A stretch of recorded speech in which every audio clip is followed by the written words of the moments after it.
I grew up as an only child, which everyone who grew up around me knows, and I wished I had siblings. Meghan's true face uncovered.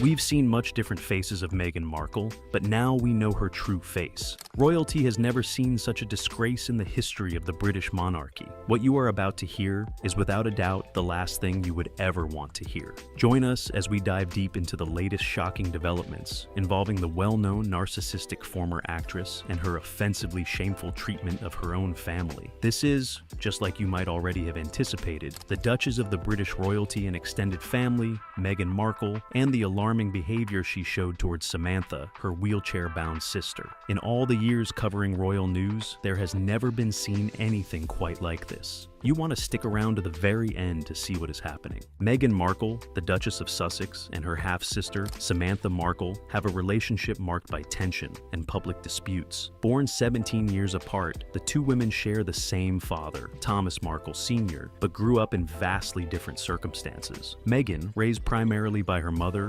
Doria Ragland, in California, has often described her childhood as one filled with hard work, resilience, and independence. Samantha, on the other hand, lived separately and has frequently claimed she played a significant role in Meghan's early life. Meghan Markle's childhood was shaped by a unique blend of family dynamics, culture, and resilience. Born in Los Angeles in 1981, she was the only child of her mother, Doria Ragland, and her father, Thomas Markle Sr., though she has half-siblings, Samantha Markle and Thomas Markle Jr., from her father's previous marriage. Growing up primarily with her mother, Meghan has often described her early years as filled with love, encouragement, and hard work. Doria, a yoga instructor and social worker, played a central role in Meghan's upbringing, instilling values of compassion and independence. Meghan has spoken warmly about her mother, describing her as her rock and a source of stability. The two share a close bond that has persisted through Meghan's rise to fame and her challenges in the spotlight. Her relationship with her father,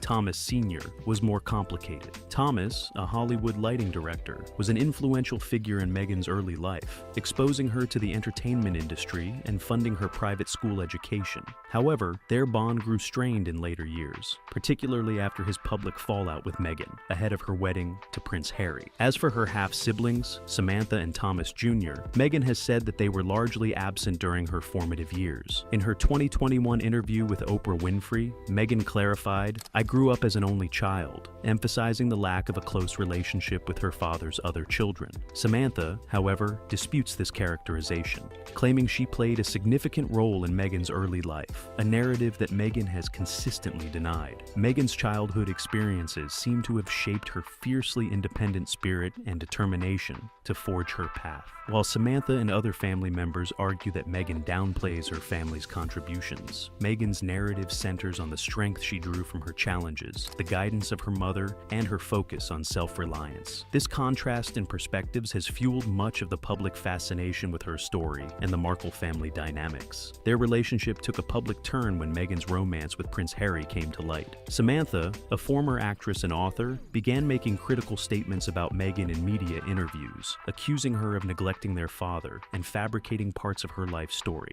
If she'll do this to our family, she'll do this to yours. Meghan, meanwhile, has maintained that she has had little to no contact with Samantha for many years, describing their bond as distant at best. This familial rift has drawn intense media scrutiny, raising questions about loyalty, privacy, and the challenges of maintaining boundaries in public life. Their dynamic highlights how fame and family struggles can intersect, often with profound personal and public consequences. We're not just talking about family drama anymore. We're talking about serious allegations of threats, intimidation, and the kind of behavior that would make even Hollywood villains blush. So, Samantha Markle, who by the way has shown incredible courage throughout this entire ordeal, is now revealing that she's received death threats, actual realistic death threats. I started getting threats, and people would send and tweet photographs of me being viewed through a high-powered scope behind broken glass, with my face in targets. And has been forced to relocate for her safety. Let that sink in for a moment. A disabled woman forced to flee her home because she dared to speak the truth about her half-sister.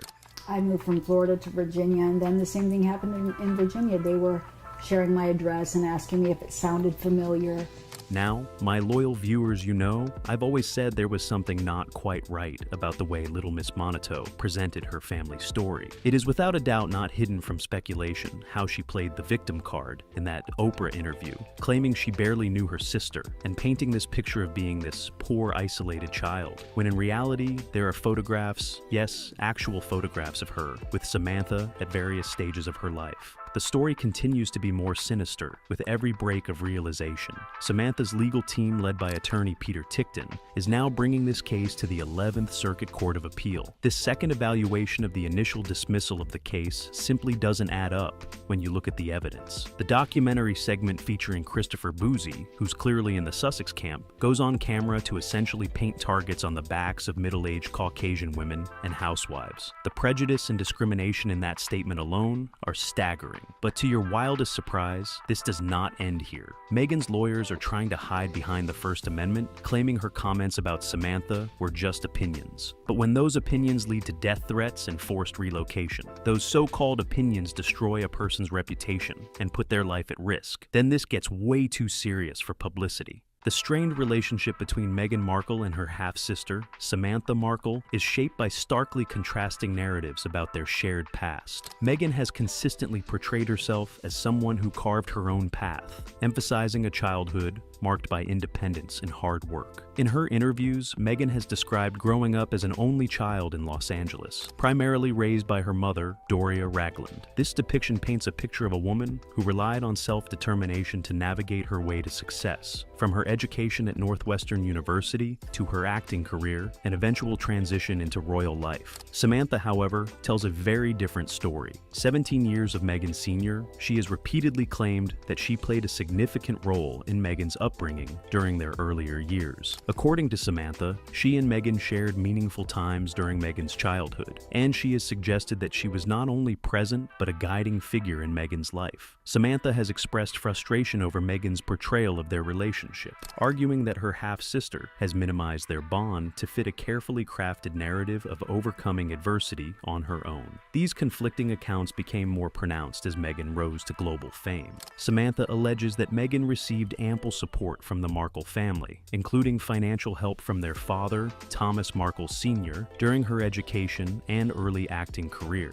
She has criticized Meghan for what she perceives as a lack of gratitude and denial of their familial connections. Meghan, for her part, has dismissed many of Samantha's claims. In her 2021 interview with Oprah Winfrey, Meghan clarified that she hadn't had a meaningful relationship with Samantha in decades. "I grew up as an only child," Meghan said, adding that she hadn't seen her half-sister in over 18 years. Meghan also noted that Samantha changed her last name back to Markle only after Meghan's relationship with Prince Harry became public, suggesting opportunism rather than genuine familial concern. Samantha, meanwhile, argues that Meghan's statements have been both hurtful and untrue. She has pointed to family photographs and anecdotes as evidence of their prior closeness, challenging Meghan's assertions of estrangement. Critics of Samantha argue that her motivations appear financially driven, as her memoir and frequent media appearances seem to capitalize on Meghan's fame. Supporters of Samantha, however, believe she is simply seeking to share her side of the story. This contrast of perspectives has fueled public debate about who holds the truth in this family saga. Meghan's focus on independence resonates with many who admire her rise to prominence, while Samantha's claims of closeness challenge that narrative. Ultimately, their diverging stories reflect the complex, often messy realities of family dynamics, where perceptions of the past can vary widely depending on the lens through which they are viewed. It is only customary to compare this behavior to our beloved Princess of Wales, Catherine's, who has never been heard of treating her family this way. Even when faced with criticism or challenges, she handles everything with grace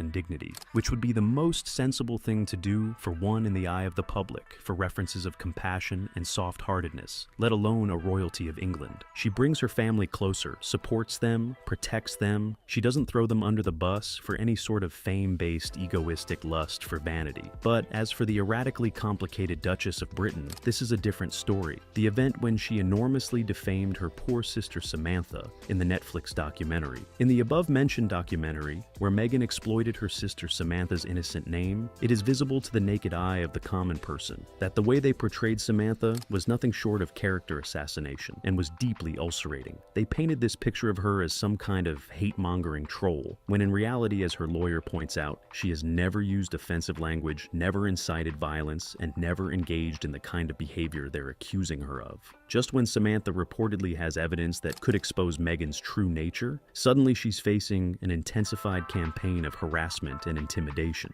This event, and the related happening, are truly not confused with an ignorant assumption of coincidence. This is straight out of the Markle playbook. When someone threatens to expose the truth, they're immediately targeted and discredited. It is an important thing, at this point, to take a moment and think about the factually ignored human cost here. Samantha Markle, a wheelchair-bound woman with a threat from her well-known sister, is living in fear for her life. She's had to uproot herself and move to a new location, all because she dared to challenge the narrative that her half-sister has carefully constructed. Right there on that turn of events, this has gone beyond just being family drama anymore, rather a very serious, potentially criminal behavior. And while spectators continue to wonder about the whereabouts of Prince Harry in all this, the once beloved prince who used to stand up for what's right is now completely silent, while his wife's family is being brutally terrorized. There was this specific moment in time when Harry used to talk about protecting the family. But now from the looks of it, this praised protection which he proudly declares only applies to his wife's version of events, not the properly accepted and well-deserved actual truth. The direct comparison between the Sussex behavior and the working royals couldn't be starker. While William and Catherine are out there making real differences in people's lives, focusing on mental health, early childhood development, and environmental issues, the Sussexes are going about inhuman acts that paint shame on the established reputation of the royals. They're too busy trying to silence and intimidate family members who might expose their lies. Think about it. The fact that they allowed their disabled sister to receive death threats and do nothing about it has left the public doubting their ability to have moral sensitivity. It has also been of media controversy the ideal consideration of the kind of person they were showing themselves to be when they simply watched as their family member was forced to flee their home and didn't raise a finger to change that. These are the same kind of people who had no problem watching their father have a heart attack while they posed for wedding photos. Now here is Christopher Boozy, a man who appears in their documentary essentially and permits their supporters to target certain demographics. The implications of his statements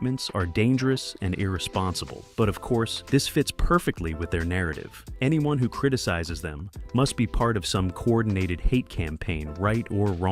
The reality is that people like Samantha are simply trying to set the record straight. They're trying to defend themselves against a carefully crafted narrative that paints them as villains, while positioning Meghan as some kind of modern-day fairy tale princess turned victim. What's particularly interesting about this lawsuit is that Samantha's legal team was focusing on specific provable instances of defamation. They're not just throwing around wild accusations like some people with groundless assumptions and lies. They're presenting evidence, documentation, and clear examples of how Meghan's statements have directly led to harm. And let's not forget the bigger picture here. This isn't just about Samantha versus Meghan. This is about the systematic way the Sussexes have treated anyone who dares to challenge their narrative. Look at how they've treated the royal family, the staff who worked for them, the British press, and now their flesh and blood. The media has played a pivotal role in shaping public perceptions of the estranged relationship between Meghan Markle and her half-sister, Samantha Markle. From Meghan's engagement to Prince Harry in 2017 to the present, the story of the Markle family's tensions has been widely reported and often sensationalized, with media outlets amplifying the conflict and fueling public fascination.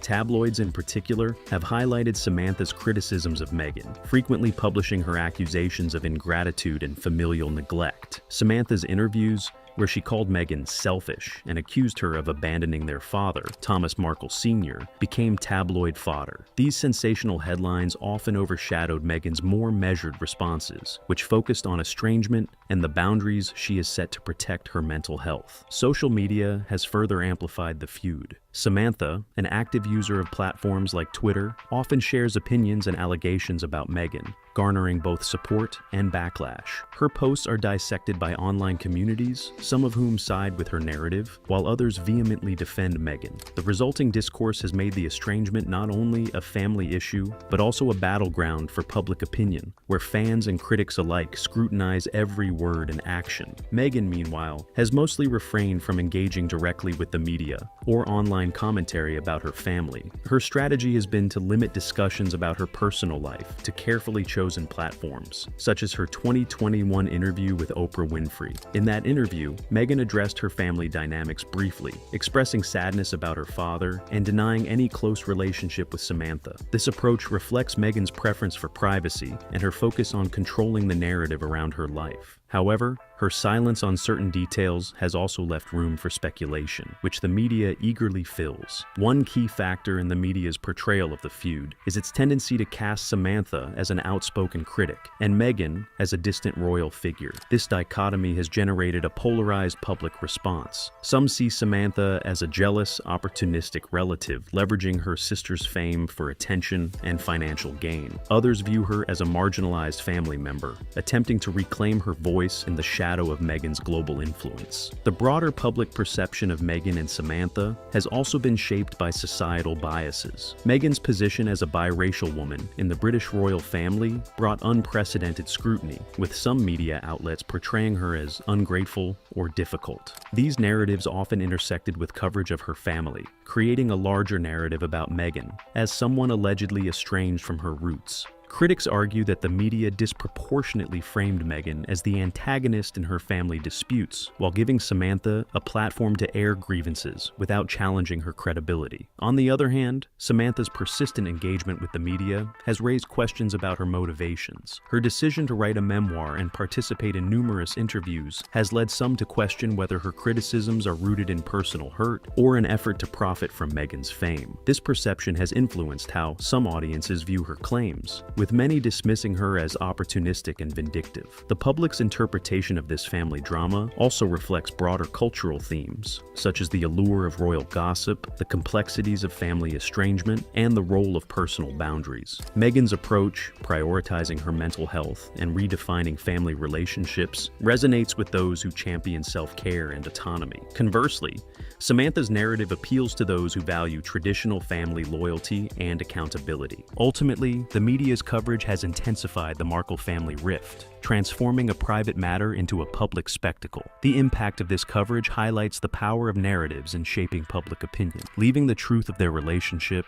to be obscured by the noise of media amplification and public scrutiny. And it doesn't end there. Thanks to all the media exposure regarding the issue, the speculations have extended to their relationship with their staff. Meghan Markle's attitude towards palace staff, as depicted in media reports and interviews, has been the subject of significant scrutiny. Accounts from former employees have portrayed her as demanding, with claims of exacting expectations that some interpreted as abrasive or unyielding. Critics suggest this reflects a clash between Markle's Hollywood work ethic and the more hierarchical, tradition-bound culture of the royal household. On the other hand, supporters argue her behavior underscores a modern, meritocratic leadership style, where efficiency and accountability are prioritized. The polarized perceptions of her attitude highlight broader tensions between tradition and progress, complicating the narrative of her royal tenure. If this is how they treat family members who speak out, imagine how they treat people who work for them. Keep in mind how Meghan claimed in the Oprah interview that she barely knew Samantha and that she hadn't seen her in decades.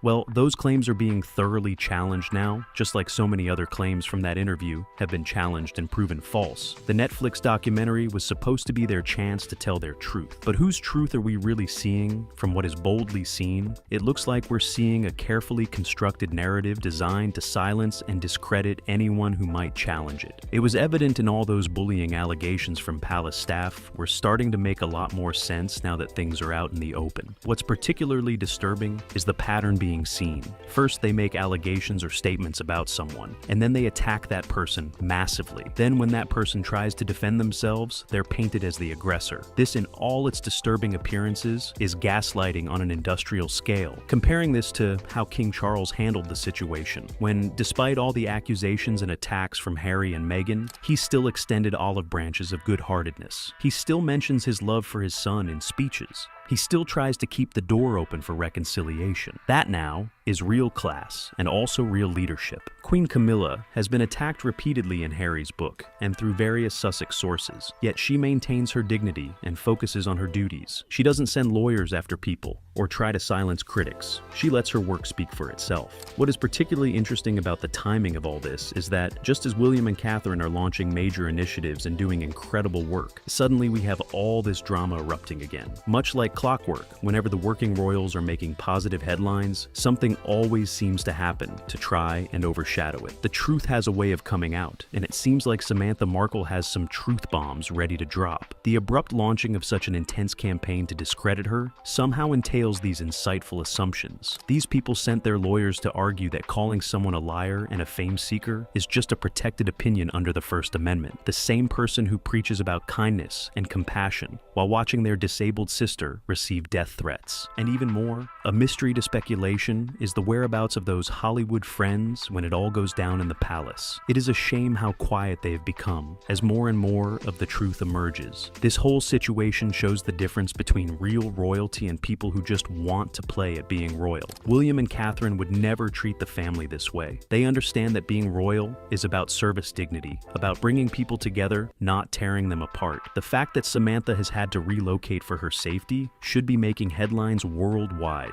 Still, of course, certain media outlets seem more interested in what designer clothes Meghan's wearing or what celebrity events she's attending. The hypocrisy is utterly staggering. And let's not forget, Samantha is wheelchair-bound. She's vulnerable, yet she is showing more courage and dignity in standing up for the truth than her half-sister has shown in her entire time in the spotlight. Another sad turn to this chain of events is Thomas Markle watching all this unfold. A father who gave everything to give his daughter the best education and the best opportunities is now watching as she allows his other daughter to be threatened and harassed. This has publicly shamed the legacy of the poor man who sacrificed his life for a cause that he assumed would pay back, at least in morale. But one truth surely remains. Slowly but surely, the carefully constructed facade is crumbling. People are starting to see through the act. They are starting to realize that maybe there's more to this story than what they've been told. This is about truth versus manipulation. This is about real character versus carefully crafted public image. To the world's chilling surprise is just the tip of the iceberg. If Samantha does have the evidence she claims to have, if she really can expose the truth about her sister, then we might be in for some very interesting times ahead. Meghan Markle's attitude toward her half-sister, Samantha. While Samantha has actively sought media attention and criticized Meghan, Meghan has chosen not to engage directly, instead emphasizing the lack of a meaningful relationship between them. This approach reflects Meghan's desire to protect her public image and mental health, while maintaining boundaries with individuals she perceives as detrimental to her well-being. Their strained relationship serves as a microcosm of the broader challenges of navigating family conflict in the public eye. Meghan's silence and detachment suggest a deliberate effort to distance herself from Samantha's narrative, underscoring her focus on her chosen family and personal values.